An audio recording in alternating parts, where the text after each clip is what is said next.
Со приредба за родителите, бабите и дедовците, детската градинка Снегулка од Битола вчера го одбележа денот на празот, кој традиционално го празнува секоја година. Со јадења, салати и украси направени од праз, песни за зеленчукот и овошјето. Децата од оваа градинка порачаа дека здравата храна е важна за нивното здравје. За кој ден ќе пееме денеска? За празот. За празот. Што е празот, кажи ми, зеленчук или овошје? Зеленчук. И во што можеме да го јадиме него? Што правите? Во зелник, во салата. А зошто е здраво да јадиме праз? Оти има витамини.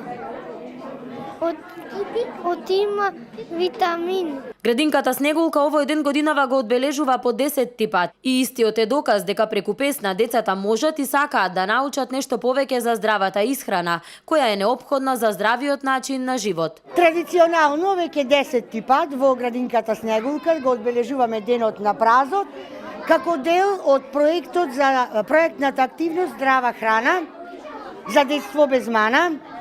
И воедно ја прославуваме и есента. Одбележувањето на овој ден е дел од проектот Здрава храна за детство без мана, кој во општините низ државата се одржува под покровителство на Маја Иванова, сопруга на председателот на Република Македонија Ѓорѓе Иванов.